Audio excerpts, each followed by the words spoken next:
everyone, and welcome to Crumbs and Doilies HQ.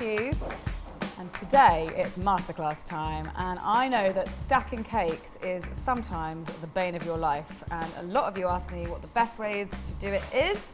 Obviously, Crumbs and Doilies makes a lot of stacked cakes here in the bakery, and we've had lots of years of epic fails and massive successes. So I'm going to teach you everything that we know here at Crumbs and Doilies about how to stack cakes.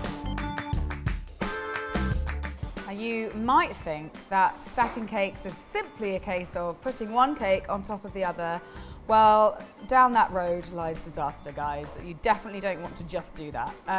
Cake's really heavy, so anything that you put on top of it is going to be weighing it down slowly over time. You might find that stacking one cake on top of the other works just fine for 2 minutes or 3 minutes, but after, say, half an hour to an hour, you might discover that the bottom cake is absolutely annihilated, and that is no good, especially if you're making a wedding cake or something really special.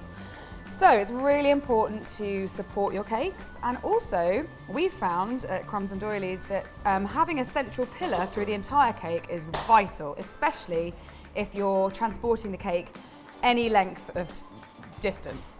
If you're assembling the cake on site and you don't have to move it too much, then you could probably forego this bit, but if you have to drive your cake anywhere or anything like that, or even move it from one room to another, I'd highly recommend following all these steps. So, with that in mind, I'm going to talk about the cake boards. So, as you can see, we've got 3 cakes here, and they are all on what's called a cake drum. But what you can't see in the 2 smaller cakes is the fact that they're actually iced directly onto a thin cake board, such as this.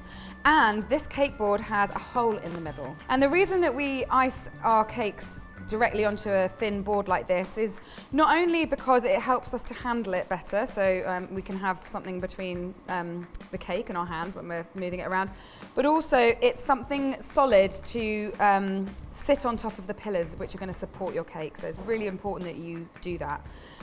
This one has a hole in it in the middle, and you might be thinking, how do I get a hole in the middle of my cake board? Well, there's a number of ways, but the first thing to do is to cut a piece of greaseproof paper the same size, so I'm just going to draw around one of my cake boards here, and then cut that out using some sharp scissors. And then with your circle, you can just go ahead and fold that a number of times, and obviously that is going to now be the middle in that corner. And then using your scissors again, just cut a tiny piece out of the middle, and then if you open it out, you have a hole in the middle, and then you can use that to put back onto your cake board to mark the middle of your cake board. And now there's a number of ways that you can make a hole. If you have to do a lot of cakes, if you're making cakes like this regularly, then I highly recommend clamping some together and using a drill to go through all of them. That's actually also quite satisfying. But if you're just doing one at a time, you could do this with a really sharp knife. Obviously be very, very careful, or the point of some scissors. Here at Crumbs and Doilies, we have this amazing thing, which I believe is for actually probably something to do with clothes, maybe belts, but it punches the hole out, so I'm just going to do that.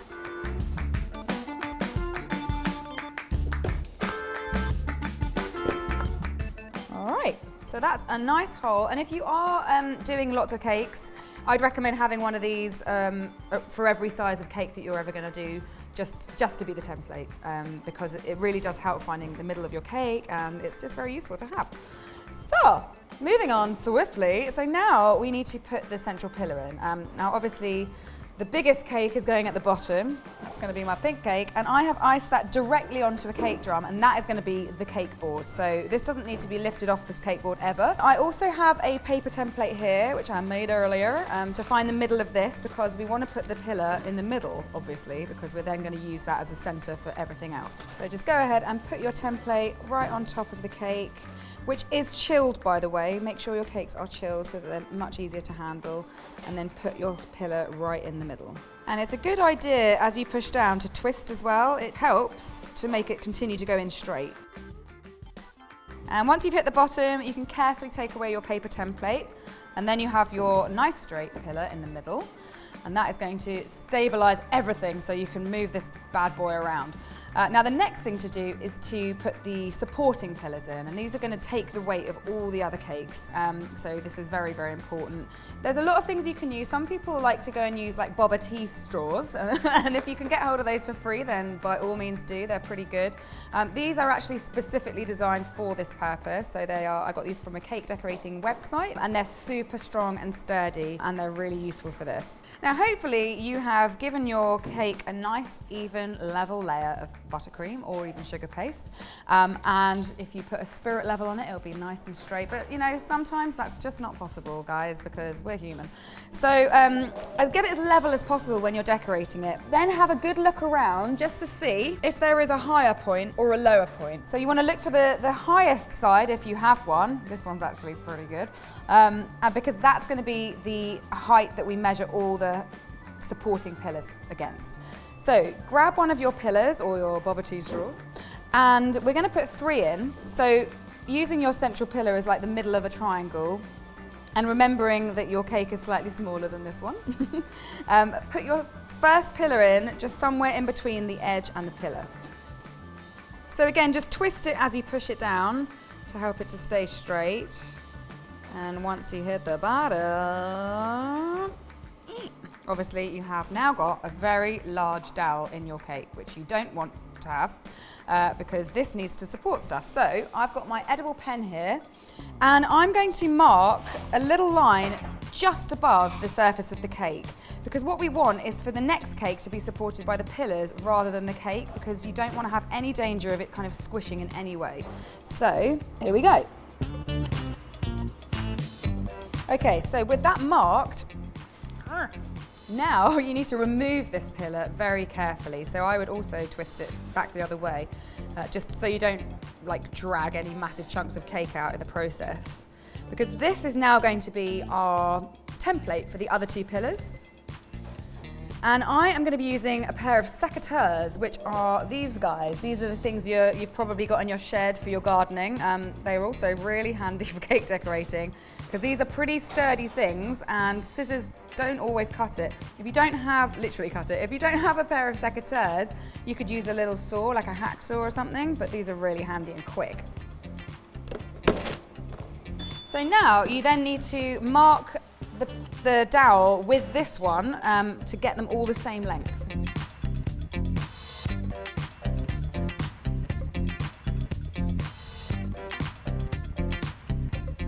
So now we have 3 identically sized pillars, which we now need to put in the cake. So put your first one back in.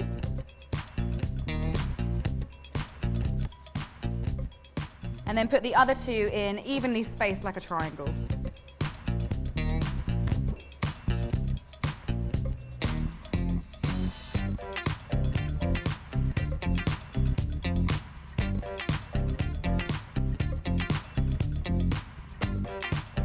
That's all my 3 pillars in. Now before I move on to stacking, I want to make sure that everything else that needs to be pillared is pillared. So the middle tier of my 3-tier cake also needs pillars so that it can support the top cake. So I'm just going to go ahead and do that as well.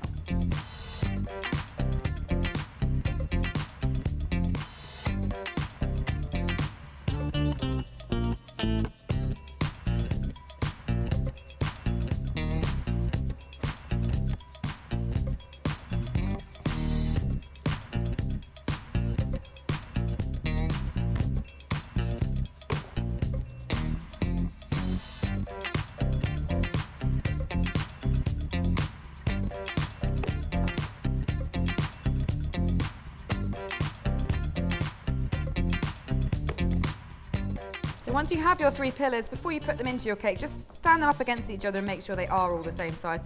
And if they're not, just give them a little trim. But these are all perfect, so pop them in.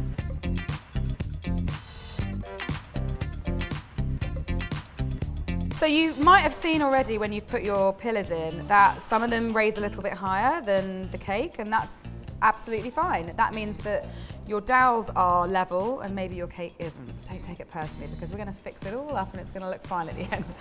So what you need next is royal icing. I like to use royal icing to stick each cake to the next cake just because it dries really firm and it's like a really solid glue. You could use buttercream, but again, if that softens, it's not going to really have the same sticking power. So royal icing would always be my preferred option. And you don't have to use a lot, but what I would say is to make it a little bit stiff so that it actually doesn't sort of ooze out the sides of your 2 sandwich cakes. And I'm just using a flat palette knife to put it on, and I'm going to put a little bit on over the top of each pillar first of all.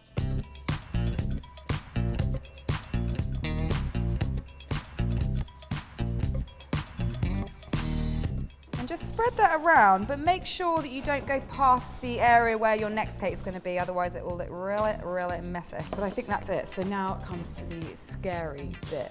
I mean, it's kind of scary, but once you do it a couple of times, you'll be fine. So you need to get this cake off this cake drum. I'm going to use a palette knife. This one is a cranked palette knife, just to give me a little bit of extra leeway. And I'm going to run that under the entire cake just to loosen it. So once you've loosened it from the board, gently slide your fingers underneath to get rid of your palette knife and grab it with both hands. And take it over to your cake and just feel with your fingers for the hole in the bottom and find your central pillar. Line it up with your hole and just lower it down gently. It'll burst through the top, but don't worry. And once it's halfway down, just gently release your fingers and let it fall. So just tidy up any little bits that might have kind of burst out when you lowered your cake down. And it's time to put the next one on. And we're going to do it in exactly the same way, but before you do, just check that your central pillar isn't really high. You don't want it to burst out of the top of your top tier because that's going to really ruin things. So mine's all right, but if it's higher than the top, then obviously just use your secateurs again to snip that.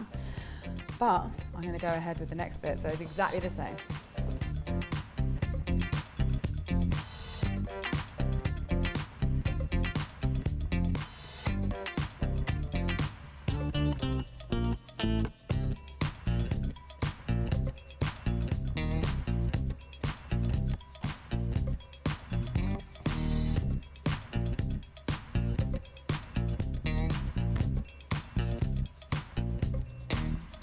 Now that went well. I'm just pushing down using a little piece of greaseproof paper. Make sure it's not crinkled at all, just so that I don't have fingerprints on the top of my cake, and just to kind of stick it on even further. But that looks pretty good. Now, there's a lot more to go on. There is fixings and holes to fill and drips to do. Whew, let's get cracking. Hello, welcome back. So, I've got my cake and I've put it onto a turntable. Now the reason I didn't start with this on a turntable is because, well, not only do I not need an extra 5 inches of stress and height to add to this equation, also the turntable is a little bit wobbly, so that is also stress which I don't need. So I have completed the stacking and then transferred it onto the turntable, and this is going to really help with this last bit. So it's not just the end to just put one cake on top of the other. As you can see, we have some gaps and we have some raggedy edges, and I'm going to show you 2 really neat tricks to fix those up and make them look really good. The first one is the simplest, and that is simply the filling. So I have some yellow buttercream, exactly the same colour as this top tier, in a piping bag, and I've got a nice brown nozzle. This is a number 4, but you could probably get away with a 2.5 or a 3 or anywhere in between really. And I'm going to start by filling that gap a little bit.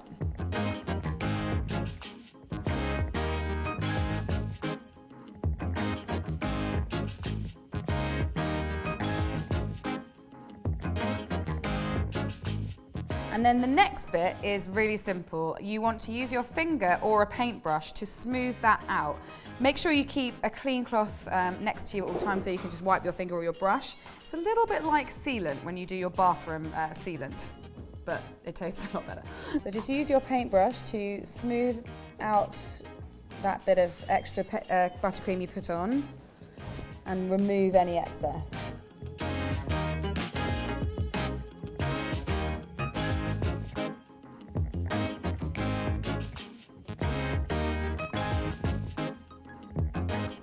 That is an incredibly satisfying thing to do. I think you'll agree when you give it a go. It is just so fun, especially when your tiers are the same colour and you get a completely flawless smooth join. Oh, it's just really satisfying. But there is another way of joining the two pieces and covering up any wrongdoings, and that is by doing some piped beading. And it's really simple. I'm going to use the same bag with the same piping nozzle again, and it's very straightforward. You start with a blob, pull it over, and then you have a little fish. And then start your next blob in the middle of your tail of your fish, and carry on. And once you're confident with it, you can do all of that in one movement.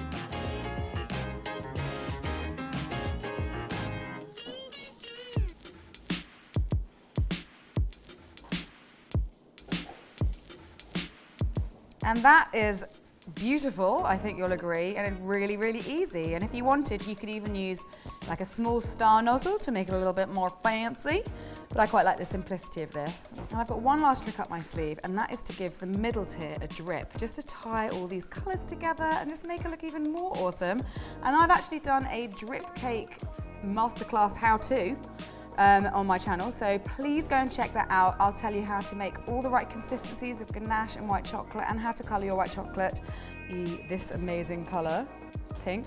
And I'm going to go ahead and drip it right now.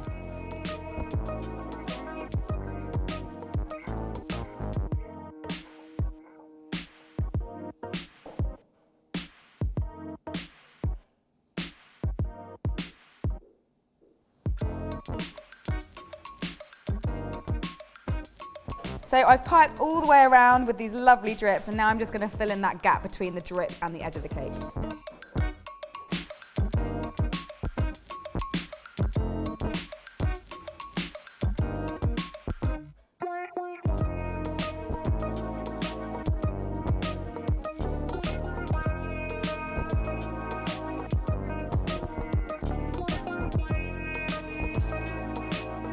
And that's that.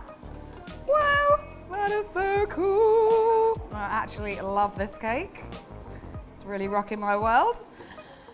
So hopefully that has answered some of your questions about how to stack cakes. Yes, it can feel like the most stressful thing in the world, but I promise you, if you've done it a couple of times, it won't feel that stressful anymore. And once you have all these little tips and hints under your belt, you should be all right. So I look forward to seeing some of your stacked cakes over on Instagram. Please use the hashtag Cupcake Jemma or Cupcake Jemma Bakes so that I can see your work. If you have any questions about this masterclass, then please do pop them in the comments box below, and I'll do my best to answer them. And if you have any other suggestions for masterclasses, things you'd like to see me go in deep on, then please also pop that in the comments box below. So that's that. I hope you've enjoyed that. I hope you've enjoyed how much my cake is matching my apron. And if you are making a cake in the same colours and you want a matching apron too, then head over to cupcakejemma.com to bag yourself one of my Cupcake Jemma aprons.